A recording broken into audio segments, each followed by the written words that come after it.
Jangan selalu merasa miskin, Pak Polisi. Jangan. Bapak semua orang kaya. Ada nikmat yang Bapak miliki yang kami masyarakat sipil tidak miliki. Apa? Nikmat sosial namanya. Saya tanya Bapak Polisi, Bapak boleh enggak pakai baju seperti saya? Boleh. Bapak boleh enggak pakai songkok seperti saya? Boleh. Malah makin dicintai rakyat. Bapak boleh enggak pakai serban? Boleh. Tapi boleh enggak Das Atlatif pakai bajunya Kapolres? Boleh enggak? Pakai ditangkap ke Ustadz. Polisi gadungan. Itu yang Bapak harus syukuri baju coklatmu. Kan kau hina baju coklatmu bos dengan minta-minta uang di jalan. Nggak selevel itu. Ya. Kau bilang sama orang kaya, hei, kau boleh lebih kaya dari saya, tapi kau melanggar hukum, tidak ada bagian penjara kamu. Itu dong. Itu dimulai dari rumah. Tidak mungkin kalian bisa akur dengan baik kalau rumah tanggamu tidak akur. Kantor, tidak mungkin polisi bisa bekerja dengan baik kalau dari rumahnya memang sengsara otaknya. Tidak mungkin. Maka mulailah dari rumah tangga. Bagaimana rumah tangga yang harmonis? Contoh Rasulullah, bukan contoh Das Atlatif. Contoh Rasulullah. Bagaimana rumah tangga Rasulullah? Mari dengar. Itu Nabi. Berapa istrinya Nabi, Bu? Biar itu dia tahu tidak mau jawab. Berapa, Ibu? Berapa? 11. Pak, dengar ini, Pak. Dari 11 istri Nabi tidak pernah ada dipanggil namanya. Beliau panggil dengan panggilan kasih sayang di antara 11 itu. Khadijah tidak pernah dipanggil Khadijah sini kok. Tidak. Aisyah tidak pernah dipanggil Aisyah mari kau. Tidak. Khadijah beliau panggil Ummul Mukminin, ibunya orang Islam. Aisyah tidak pernah dipanggil Aisyah sini saya kok. Tidak. Aisyah beliau panggil ya Humairah, yang kemerah-merahan pipinya. Karena memang Siti Aisyah merah delima pipinya. Maka mulailah romantis dalam rumah tanggamu. Hargai istrimu. Jangan kau panggil namanya saja. Apalagi kau panggil dengan panggilan yang dia tidak senang.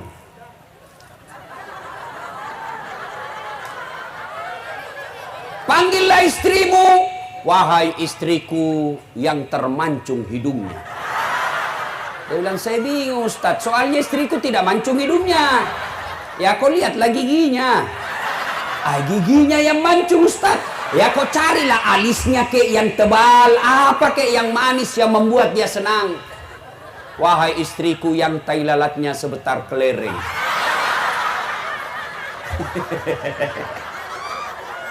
Jangan terlalu jujur. Mentang-mentang istrimu hitam kau panggil hitam. Hitam. Dia bilang istrimu hitam-hitam lahir anakmu. Coba, bapak-bapak, mulailah rumah tangga dengan harmoni. Gimana caranya? Perlakukan istrimu dengan semulia-mulianya.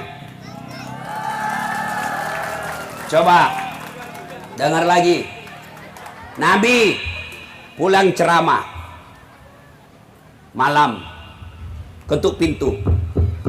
Assalamualaikum ya Humairah. Dah jawaban. Oh, Aisyah ternyata tidur. Ketuk. Assalamualaikum warahmatullahi wabarakatuh. Tidak jawaban. Sampai 3 kali tidak ada jawaban. Apakah Nabi marah? Subhanallah. Nabi buka serbannya, hamparkan di depan pintu.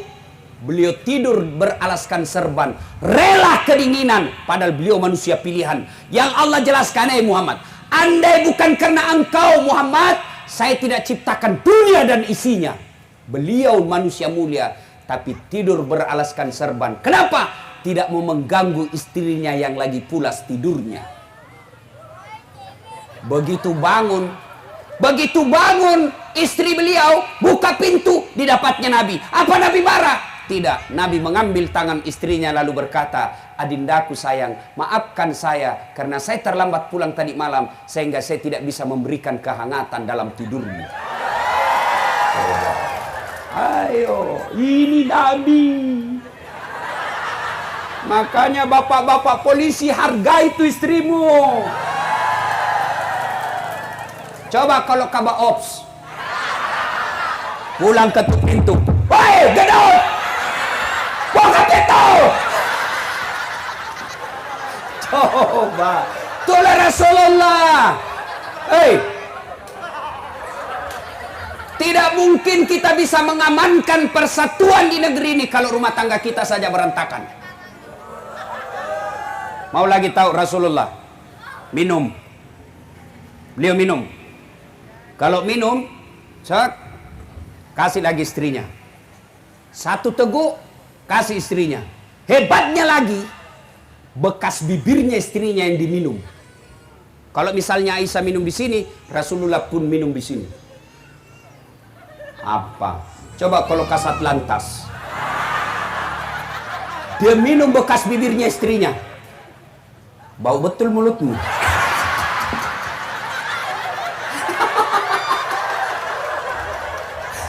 Apa? Ayo, itulah Rasulullah. Makanya jangan kau sengsarakan istrimu. Coba kalau bapak mentang-mentang baru polisi, baru 1 tahun jadi polisi, istri dulu memang kau ini. Apa kau tahu gendut? Coba, jangan ketawa pak, saya serius ini.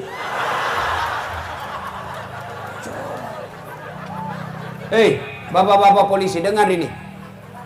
Dengar. Ketika bapak menikah, apa yang bapak sampaikan? Saudara Das'at Latif, saya nikahkan dengan anak gadisku Naura Siddiqiyah Nasrun dengan mahar seperangkat alat sulat tunai karena Allah. Siapa yang bapak jadikan jaminan? Bukan Kapolres, bukan Kapolda. Siapa yang dijaminkan? Allah.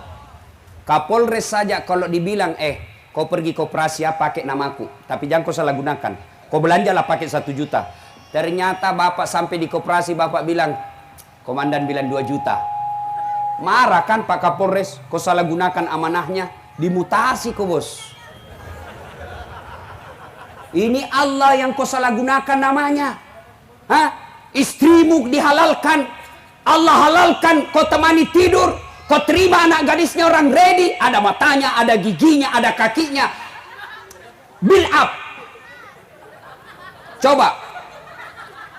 Lalu sampai di Sintang, dia tinggalkan keluarganya di Jawa, dia tinggalkan keluarganya di Sumatera, dia tinggalkan keluarganya di Sulawesi, datang ke tengah kampung Sintang karena taat sama perintah suaminya. Sampai di sini kau sengsarakan anak gadisnya orang, pantas 30 tahun kau jadi polisi tidak bisa kau bahagia. Kenapa? Kau hianati istrimu. Tanya, dan kalau istrimu minta duit salah tidak ada. Sekalinya gadis simpangannya tenang deh, gampang. Jadi mulailah dari rumah tangga. Ya, bisa Bapak polisi? Jangan selalu merasa miskin Pak polisi, jangan. Bapak semua orang kaya. Ada nikmat yang Bapak miliki yang kami masyarakat sipil tidak miliki. Apa? Nikmat sosial namanya. Saya tanya Bapak polisi, Bapak boleh enggak pakai baju seperti saya? Boleh. Bapak boleh enggak pakai songkok seperti saya? Boleh. Malah makin dicintai rakyat. Bapak boleh enggak pakai serban? Boleh. Tapi boleh enggak Das'at Latif pakai bajunya Kapolres? Boleh enggak? Pakai ditangkap ke Ustaz. Polisi gadungan. Itu yang Bapak harus syukuri baju coklatmu. Dan kau hina baju coklatmu bos dengan minta-minta uang di jalan. Nggak selevel itu.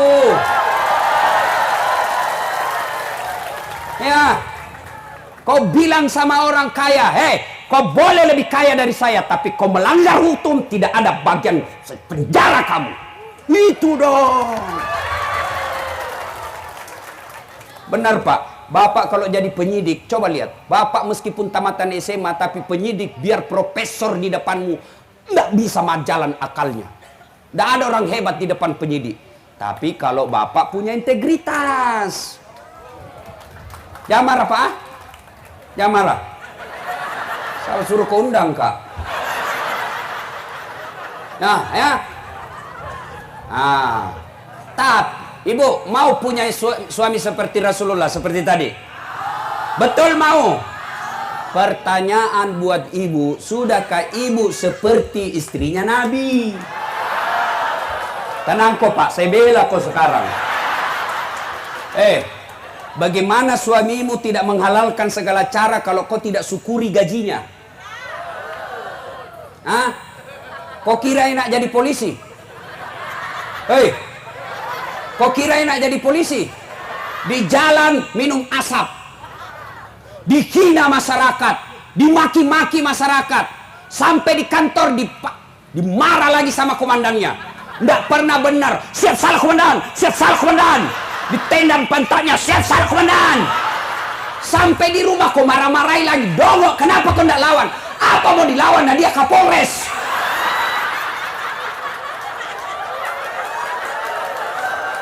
Dengar ini. Bu. Ibu kira gampang jadi laki-laki? Beberapa hari yang lalu saya di bandara, ada bapak-bapak yang ngurut refleksi. Pak, apa pendidikan bapak yang terakhir? Saya sarjana Ustadz. Kenapa mau jadi tukang ngurut? Tidak ada kerjaan yang bisa saya lakukan Ustadz. Saya tidak tega lihat anak sama istri saya lapar. Berapa gajimu Pak? 1 bulan? 1.200.000 Ustadz. Sarjana.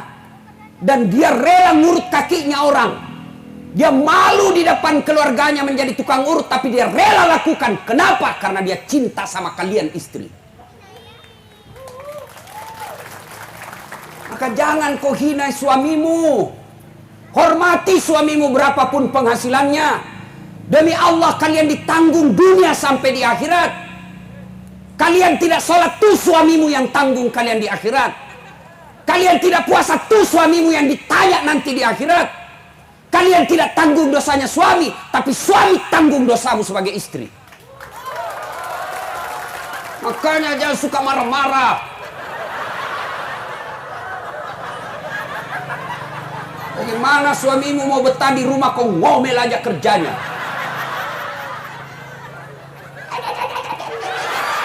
Baik kalau kau cantik, bau keteknya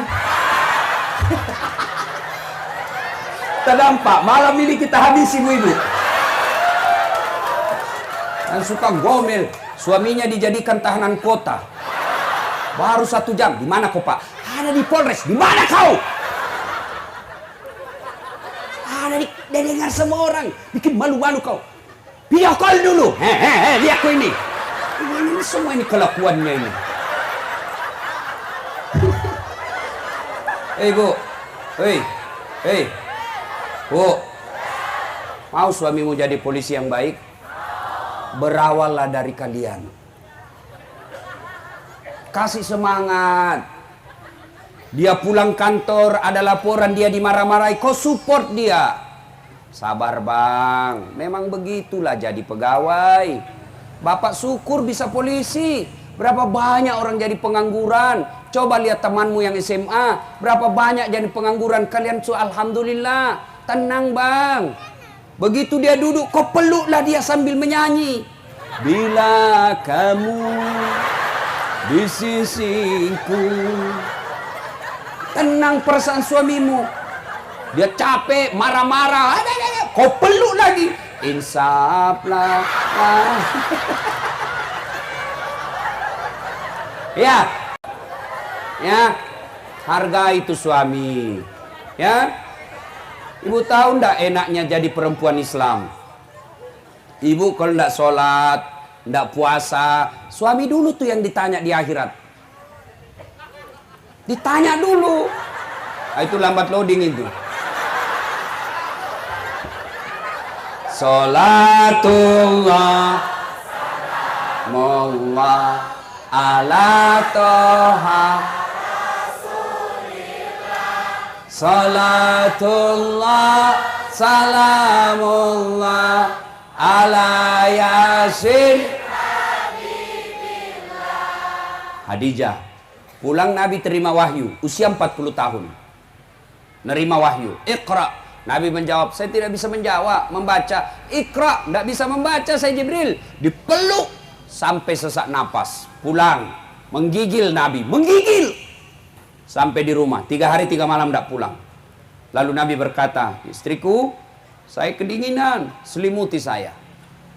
Kalau ibu-ibu Bayangkari, 3 hari suamimu tidak ada kabar. Kau telepon tidak dijawab, malah dimatikan HP-nya. Pulang tiba-tiba, ibu, selimuti saya, bu, dingin. Kau selimuti? Tidak, kau interogasi. Dari mana kau? Dari mana kau? Mana itu HP-mu? Ini semua kelakuannya ini. Maka kalau mau menjadi istri yang baik, hilangkan sakwa sangka. Bagus itu kalau hidupmu tidak pernah sangka buruk sama suamimu. Tenang perasaanmu. Khadijah lakoni itu, tidak pernah buruk sangka sama suaminya. Apapun dia perintah, siap laksanakan. Ini pulang suamimu, HP-nya kau periksa semua. Bagaimana suamimu tidak cepat mati? Iya kan, tanya Pak Dokter, Pak Bupati. Orang kalau selalu tekanan jantung, mati didapat.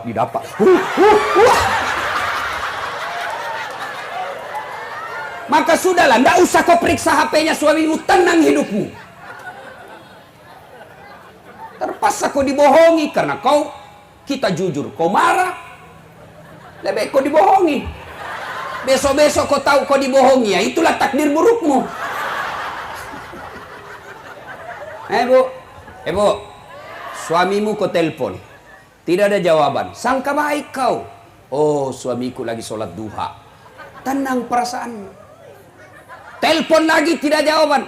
Oh, suamiku berarti lagi rapat sama komandan. Sore ditelepon tidak ada jawaban. Oh, barangkali suamiku lagi tadarus. Tenang perasaanmu. Tiba-tiba masuk WhatsApp, saya lihat suamimu bonceng cewek, cantik betul. Oh, berarti suamiku lagi nge-grab. Tenang perasaanmu. Ya? Ya, Ibu? Ya, jangan suka ngomel, kasihan itu suamimu. Bu, kita kira gampang itu jadi suami. Dipikir kasihan itu bagaimana penghasilan bisa nambah, supaya anak kami bisa beli baju, supaya istri kami bisa dibelikan emas. Itu dipikir semua suamimu. Maka jangan kau lukai perasaannya, hormati. Alangkah bahagianya kami suami, pergi cari nafkah, rahasia di jalan, kejar penjahat. Istrinya sholat duha, dia di belakang. Selesai sholat duha dia berdoa kepada Allah. Ya Allah, lindungi suamiku. Suamiku penegak hukum. Berikan tunjukkan yang hak adalah hak. Berikan kemampuan melaksanakannya. Tunjukkan yang batil adalah batil. Dan berikan kesanggupan memerangi kebatilan itu. Sudah itu kau SMS suamimu, kau WhatsApp suamimu. Bang, jangan menghalalkan segala cara. Baru saja saya doakan kau sholat duha, mudah rezekimu. Insya Allah apapun penghasilanmu, saya istrimu ikhlas menerimanya. Salam sayang selalu dari istrimu di rumah. Enak.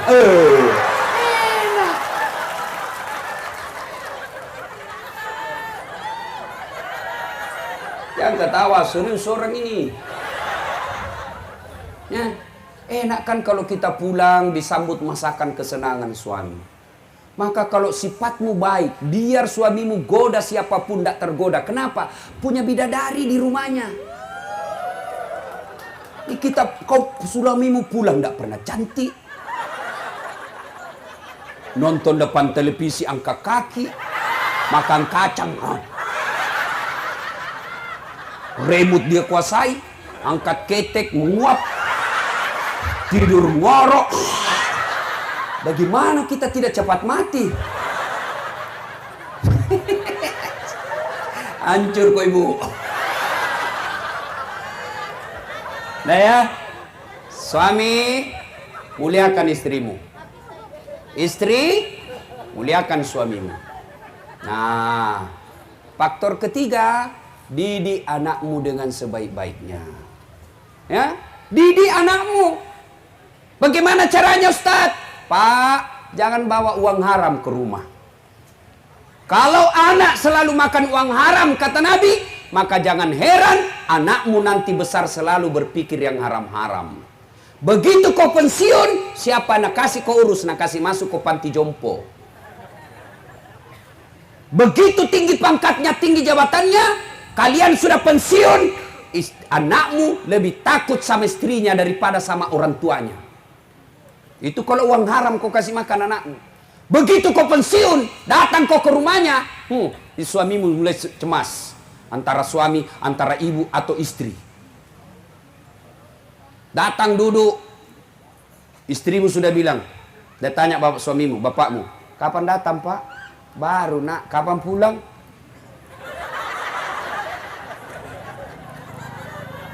Ada di sini suami takut sama istrinya?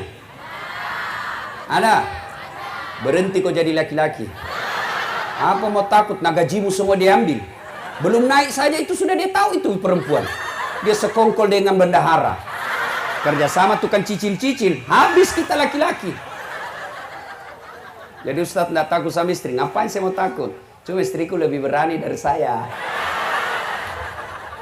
Dia bilang, mengamuk Ustadz. Kalau mengamuk, kenapa kalau dia ngamuk? Dia kasih pecah piring Ustadz. Kalau dia kasih pecah piring, kasih pecah kau satu lusin. Dia kasih pecah gelas, kasih pecah semua. Kenapa? Piring boleh dibeli. Piring boleh dibeli. Harga diri sebagai suami tidak boleh diinjak-injak istri. Takbir! Nah itulah semua yang takut sama istrinya.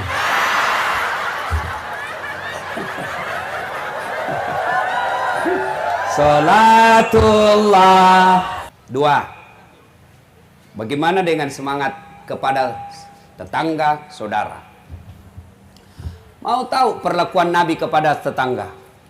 Nabi jelaskan, bukan bagian dari umatku kalau dia masak masakan, lalu tetangganya mencium bau masakannya, lalu dia tidak berikan tetangganya masakan itu.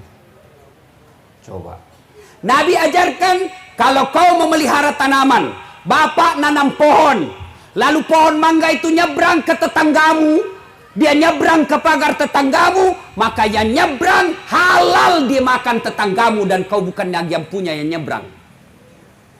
Jadi, bapak tanam mangga, mangga tersebut nyebrang ke pagar tetangga, maka yang nyebrang haknya dan halal buat tetanggamu, bukan lagi kau yang punya. Langsung ada mahasiswa aku tanya, Ustadz, bagaimana kalau istrinya tetangga menyeberang? Itu lain urusan, silakan.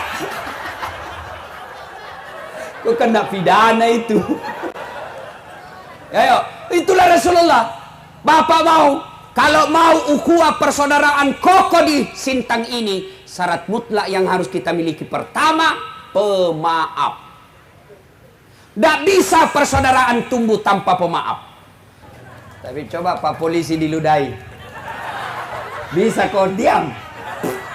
Kau aja kau! Kau berani di polisi nih! Kenapa nih kalau kau polisi? Ayo kasih teladan. Apa motonya di tengah semua polisi? Apa? Coba Bapak hafal. Nah, apa itu yang selalu tertulis di depan kantor polisi? Siap melayani, mengayomi. Apa lagi? Itu. Kan saya bukan polisi. Mengayomi, melindungi, melayani. Coba Pak. Kalau Bapak amalkan ini, Bapak bukan cuma dapat gaji tiap bulan, tapi Bapak akan menjadi penghuni surga. Itulah Rasulullah. Coba kalau Pak Bupati, jangan percaya Pak Dokter, tukang tipu. Jangan percaya tukang tipu.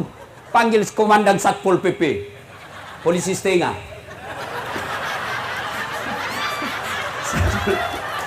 Ada di sini. Mohon maaf, mohon maaf. Satpol PP tangkap itu. Rasulullah tidak. Makanya saya heran kalau ada orang Islam kerjanya menghasut. Saya heran kalau ada yang mengaku Islam tapi provokator. Saya heran kalau ada orang Islam tidak mampu menciptakan kedamaian. Tidakkah Muhammad sallallahu alaihi wasallam diutus rahmatan lil alamin, rahmat bagi seluruh alam. Maka Bapak Ibu saudara-saudara sekalian, kalau cinta kepada Rasul, maka jadilah kalian penyebar kepada perdamaian. Dan demi Allah, kalau kita ribut, Sintang ini ribut, bukan Dasat Latif yang sengsara, tapi siapa? Masyarakat Sintang sendiri. Nabi kalau berbicara soal persatuan, Nabi jelaskan umatku itu seperti badan ini. Coba lihat badan kita, Pak. Tangan kanan gatal tanpa disuruh kiri yang garuk. Tangan kiri yang gatal tanpa diundang kanan yang garuk. Gatal dua-duanya kerjasama. Akur kita. Coba lihat ini tangan. Beda tapi akur. Akur meskipun beda. Ini tangan. Kaki. Anak muda jalan malam minggu. Tahan tuh kakinya. Bang! Begitu kaki tahan tuh, seluruh badan ikut merasakan sakit.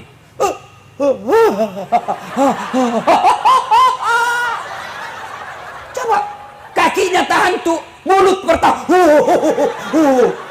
Coba. Yang kedua, mata mencari. Mana dia? Yang ketiga, mulut meniup. Keempat, tangan mengusap. Padahal kaki yang bermasalah. Tidak ada orang tahan tuh kakinya. Rasa kok jalan lagi. Jalan kok lagi. Iya, begitu mestinya di Sintang.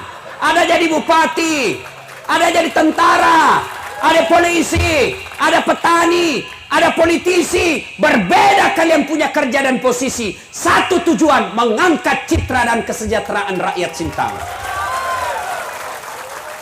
Satu sakit, yang lain ikut merasakan.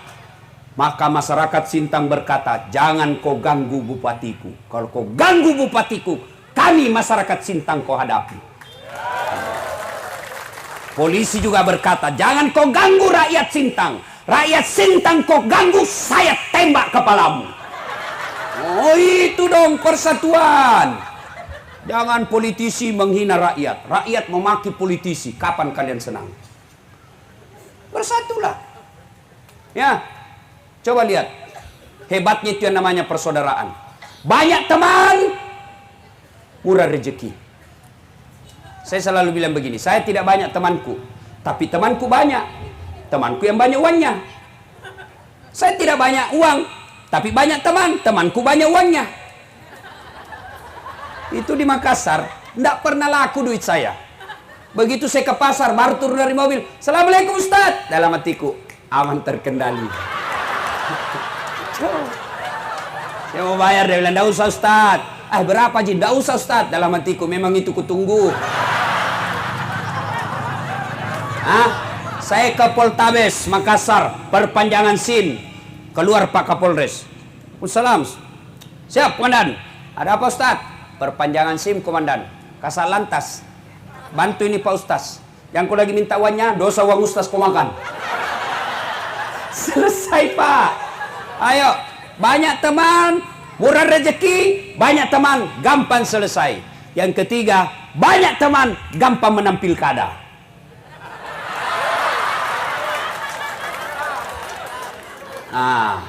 Pertanyaan, bagaimana menyambungkan persaudaraan? Satu, acara seperti ini.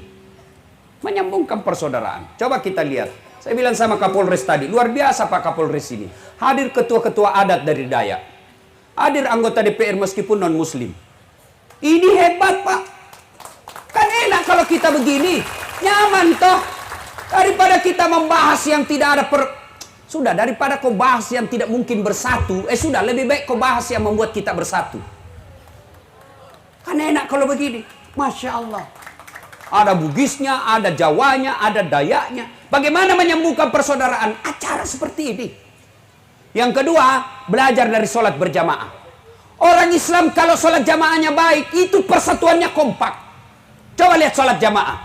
Yang datang dari kanan, masuk masjid, hadap kau ke kiblat. Yang datang dari kiri, masuk masjid, hadap ke kiblat.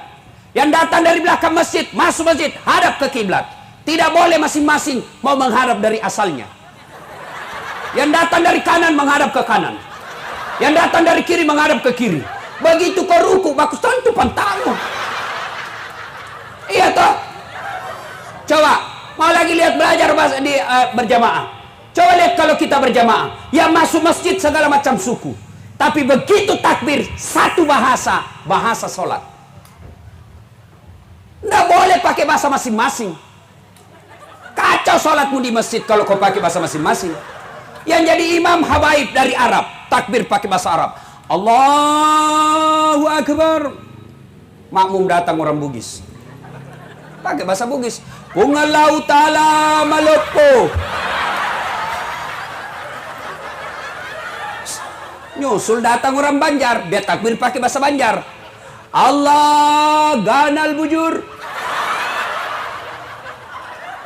Datang juga orang Kutai, nak mau dia kalah. Allah pore benih. Datang penjual nasi Padang, dia takbir pakai bahasa Padang. Allah nan gadang. Ada mualaf masuk orang Toraja, dia takbir pakai bahasa Toraja. Punggalla ta'ala tonggo gajah.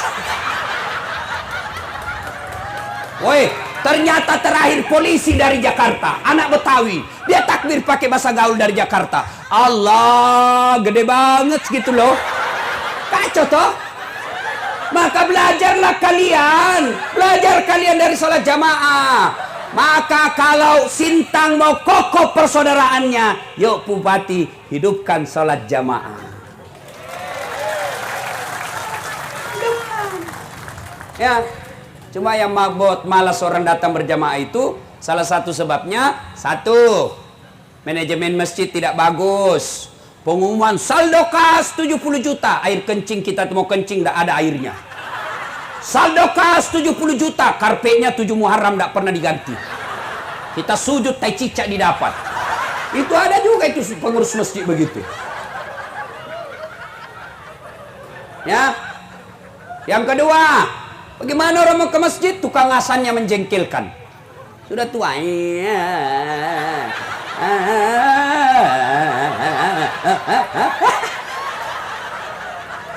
Dapat lagi penceramah, mulai salam pertama sampai terakhir neraka aja dicerita.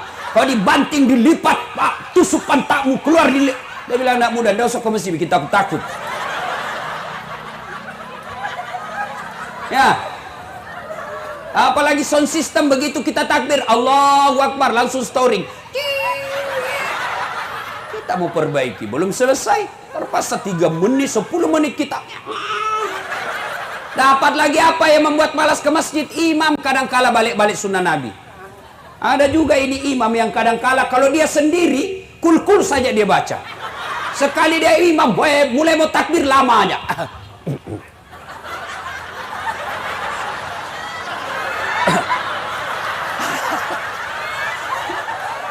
Terbalik bos.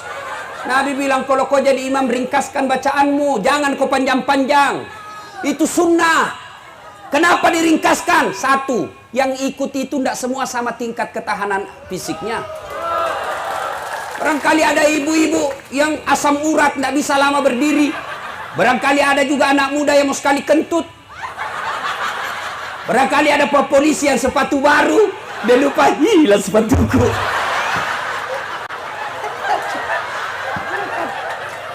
Makanya itu sebabnya Nabi bilang kau jadi imam ringkas. Kalau kau jadi imam baca yang umumnya orang hafal. Tujuannya apa? Satu, kalau imam baca kul huwallah semua ikut. Kenapa? Dia hafal. Coba tadi Qori, polisi, luar biasa ini polisinya ini Pak. Begitu baca kul huwallah semua jamaah ikut. Kenapa? Dia hafal. Begitu juga imam. Kalau kau jadi imam baca yang umumnya orang hafal. Satu tujuannya apa? Supaya makmum bisa ikut husu. Yang kedua, kalau salah imam, ada yang bisa luruskan. Kenapa? Kalau lurus kita hafal. Ini yang baca di susah-susah. Dia husu dengan bacanya, kita husu dengan hayalan. Kita mau ruku, belum selesai. Kita mau ikut, tidak dihafal. Terpaksa kita baca semua pengumuman di masjid. Wadang, keangangan, kas,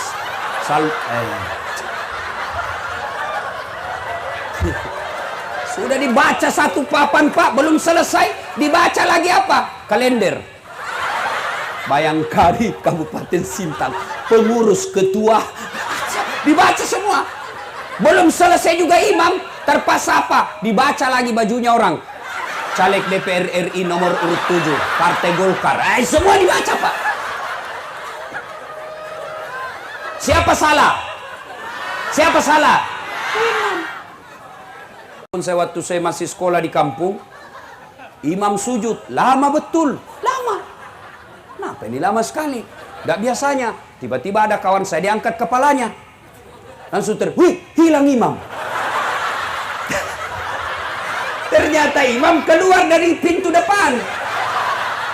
Selesai sholat ditanya, Pak Imam, kenapa aku tinggalkan saf? Dia bilang, saya kentut nak. Pak Imam, lain kali kalau kau kentut, angkat dulu kepalanya orang, supaya dilihat kau keluar. Apa dia bilang? Saya sengaja nak, malu kau lihat. Coba. Siapa yang salah? Siapa salah? Imam. Makanya hati-hati milih imam. 2020 Kabupaten Sintang milih imam. Hati-hati. Hati-hati milih imam. Jangan kau pilih imam karena satu partai.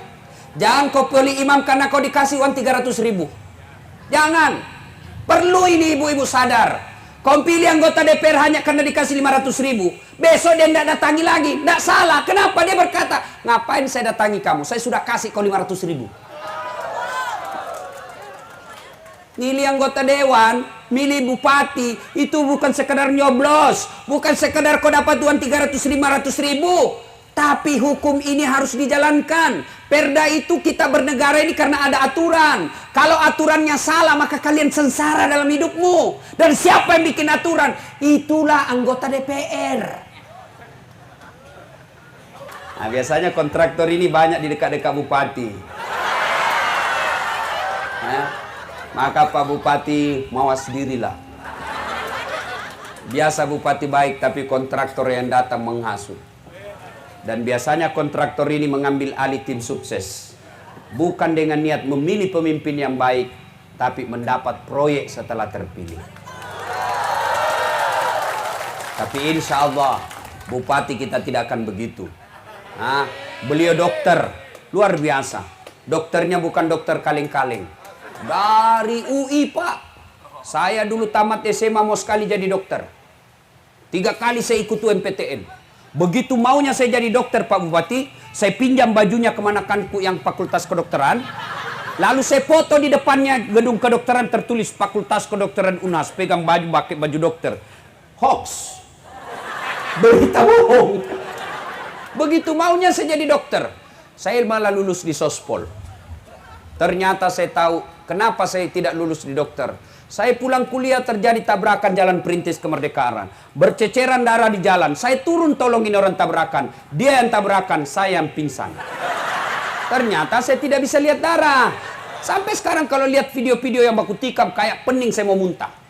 Seolah-olah Allah ingin berkata, bagaimana kamu jadi dokter? Kau tidak bisa lihat darah. Temanku yang lulus jadi dokter tugas di Kepulauan Aru.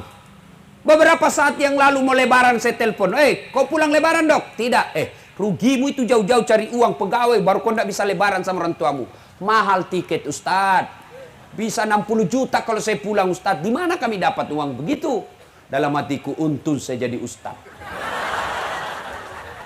Nggak pernah saya bingung beli tiket. Kenapa? Kapolres yang beli.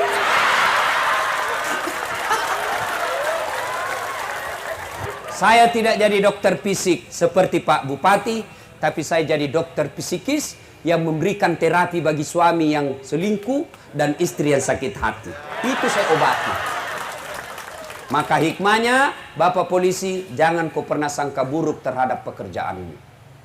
Kerja kalian saja dengan baik, biarkan Allah yang tentukan kekuasaannya. Ya, kalau kau dimutasi, sabar. Itulah yang terbaik. Bapak-bapak kepala dinas yang tadinya kepala dinas menjadi staf ahli, ahli yang tidak ada stafnya. Kau ikhlas, Allah punya rencana yang terbaik buat kalian. Sebenarnya banyak yang saya ingin sampaikan, tapi waktu yang terbatas.